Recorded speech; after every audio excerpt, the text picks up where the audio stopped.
listener production. Hi, Natarsha Belling with you and welcome to the afternoon edition of The Briefing. Coming up in our deep dive, the Australian Grand Prix is in full force this weekend in Melbourne with some of the world's best drivers on show. But the major event also raises important questions about gender equality. We chat with one of the rising female stars of Australian motorsport on how she is smashing the glass ceiling and also world records. But first, let's check the afternoon headlines this Friday, the 14th of March. Australia's youngest convicted murderer is set to walk free this weekend.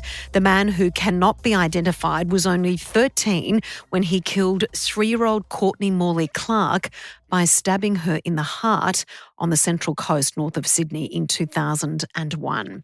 Now 38, the man who can only be identified as SLD will be released from custody tomorrow after a judge refused a bid from the state to detain him. Several expert psychologists recently gave evidence expressing concerns, including SLD could commit another serious offence and also, quote, had an interest in rape fantasy. More than 170 passengers and crew had to be evacuated after an American Airlines Boeing 737 suddenly burst into flames on a tarmac in Denver in the US. It's not known at this stage exactly what caused the blaze, but passengers could be seen fleeing the burning plane and standing on the wings of the aircraft as emergency crews doused the flames. And a rare blood moon will be visible for millions of Australians tonight. The rare astronomical sight occurs as a result of a total lunar eclipse and is the first of its kind in almost 3 years. But the eerie red effect will only last a short while. Most of the country will be able to see the blood moon between around 6 and 8 p.m. tonight. The only state that will miss out is WA.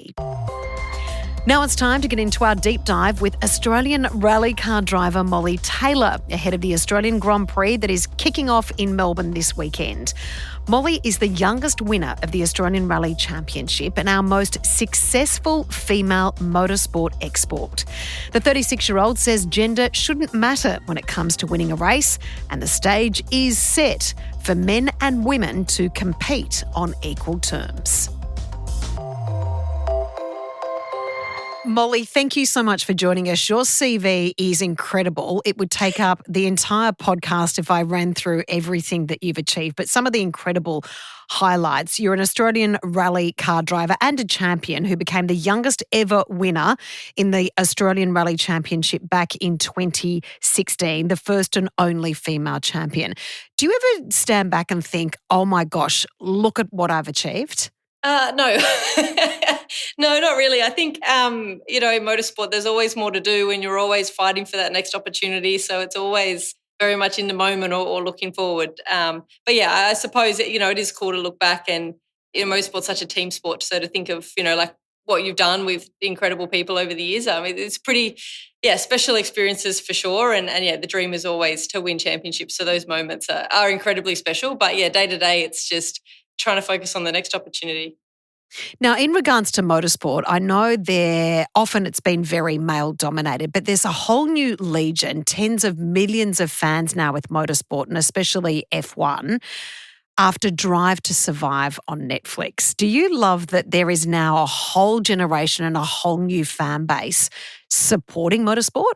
Yeah, it's pretty incredible what that's done for the sport, and I think the great thing is, highlighting the story around motorsport. And yes, the action is amazing to watch, but there's so much more to it as well than just what you see on track. And I mean, obviously that's very focused on Formula One, which is worlds apart from the off-road driving that I do. But I think that general sense of interest in motorsport across the board, and also that range of both men and women becoming more interested, and particularly women in greater numbers, which is a great step for us to try and level up the playing field in terms of the gender split. So, we're definitely, the last few years particularly, I think that momentum started to grow in a lot faster way than it has before. So that's encouraging to see, and just to, really get more people involved and passionate about what we're so passionate about.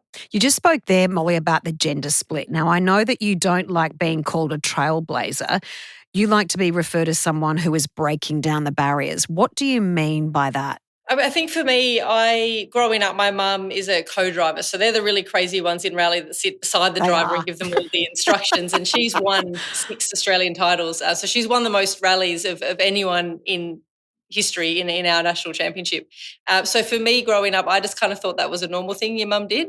Hmm. So I suppose took it for granted having that role model. And now I look back on that and I see, not that anyone's telling, anyone that you can't do anything, but just for me to be able to see what was possible really broke down those barriers in my head. And I knew it was hard work and I knew how difficult it is to succeed in motorsport, but I could see what was possible based on what you did, not who you were. So I think, yeah, for me, that visibility I think is really important. We're all trying to drive, and it doesn't matter if you're racing against men or women. When you put the helmet on, the stopwatch has no idea who's behind the wheel, but now, I suppose looking back, I can see the importance of that visibility and making it more accessible to young girls who no one's saying you can't do it, but they want to turn on the TV and see people that they can associate with doing the things that they might have thought weren't open to them, and just kind of broaden their horizons when they look at getting involved and what they want to do. Molly, I loved your analogy there, growing up with a mum who was such a champion with driving. You just thought everyone's mum did that. Yeah, I thought she was just normal, but no, she's pretty unique, definitely. So, how did you go when you got your L's? How was she sitting next to you? Was she telling you to go faster? We've actually done a few rallies together over the Have years, which you? is quite funny. I mean, she's obviously one of the best co-drivers out there. So when you get into the rally stage, the job is world class. But I think there was still that mother-daughter dynamic that's difficult to shake, and you never listen quite as much when it's your mum telling you, do you? So we worked out that that's probably not sustainable for us going forward. And actually, for a number of years, we've been competing against each other, which is quite funny as well. So there's still that competitive spirit.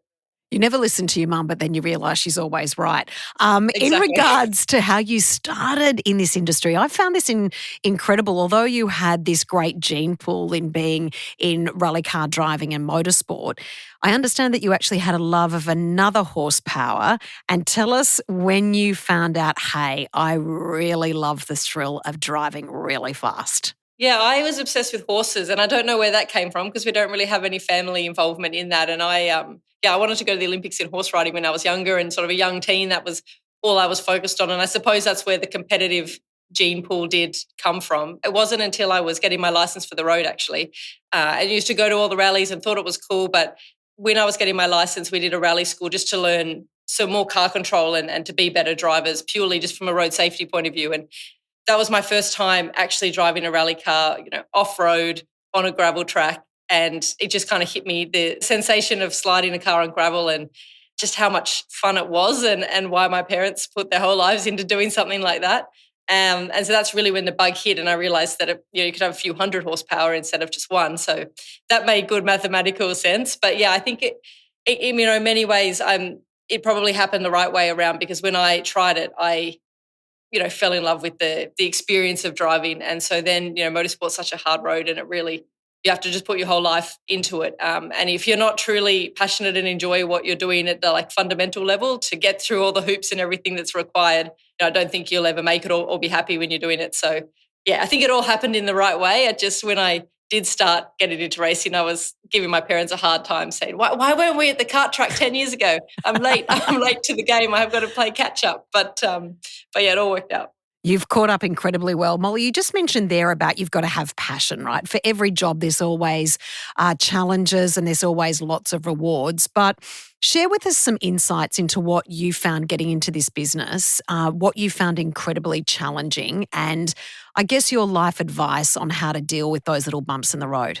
Yeah, I mean, motorsport, it's a difficult sport. You're basically trying to take a car and drive it on the very edge of grip in a environment that's always changing. So you're always trying to adapt to what you have in front of you. And to do that requires lots of practice, but it's not like football or netball or any of those sports where, if you're really dedicated, you can go and spend another few hours every evening hitting a ball or kicking a ball. In motorsport, to do that, you need access to the car, the track, the crew, and that all costs a lot of money. So unless you come from an extremely wealthy family, you have to create those opportunities and sponsorships to be able to get the practice to be good. And it's very hard to get the funding without being good. So it's kind of this chicken and egg scenario where you're always trying to take whatever opportunity you have and try and, adapt as quickly as possible, because we might test for half a day the week of the rally, and that's kind of the only preparation. So it's like, going into a Grand Slam and just picking up the tennis racket for a couple of hours once in that week prior and then going out on the stage. So,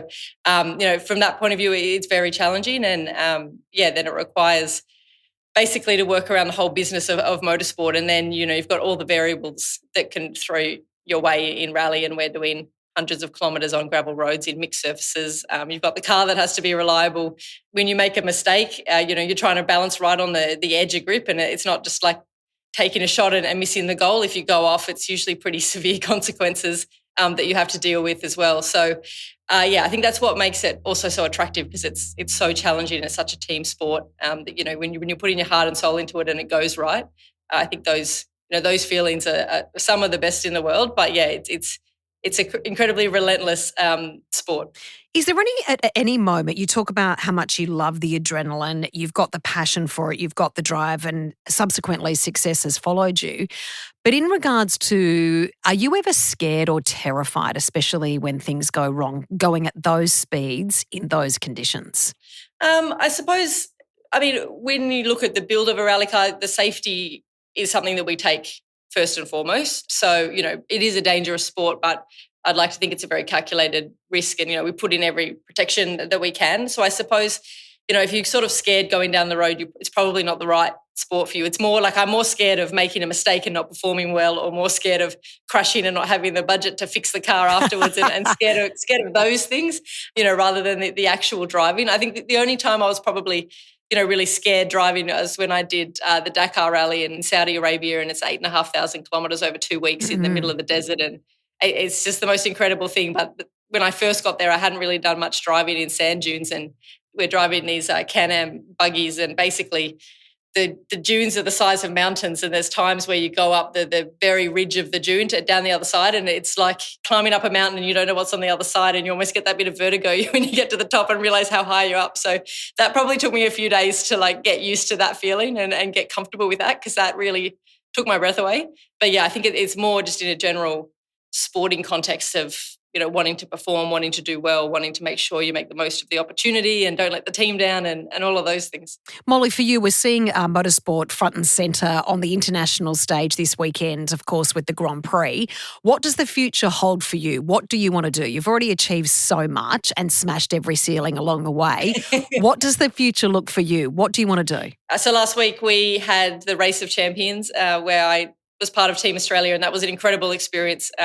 Taking, in the middle of the Accor Stadium, they built a tarmac track in the middle of a stadium and had thousands of people there and racing against the who's who of motorsport. So that was a huge bucket list tick for me. And then I suppose looking forward, Extreme E, the series that I'm competing in, is just this year converting to hydrogen. So it'll be the world's first hydrogen race series. So it's incredible to be kind of at the front edge of all the new technologies. So definitely, we won the Extreme E title in 21, so it's definitely our target to win that one this year, and then also doing a lot more rallycross and rally, so hopefully some more international competitions there. It's all about trying to put together the budgets and opportunities, so a lot of that is still always a work in progress, but I think there's definitely a lot more to do still.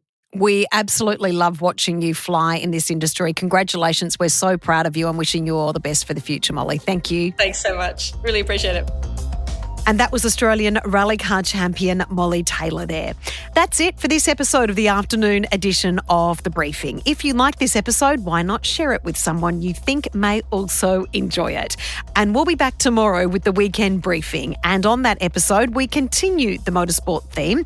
Antoinette will chat with one of the superstars of the Netflix series Drive to Survive, the one and only Gunther Steiner. Motorsport was a little bit middle-aged men, yes, which were watching it, And then Drive to Survive comes out, the demographic, a lot of young people and a lot of female. Yeah, and I'm included. I don't even know how to reverse park, and I can't tell most cars apart on the street. I'm Natarsha Belling. Thanks for your company. We'll see you Monday.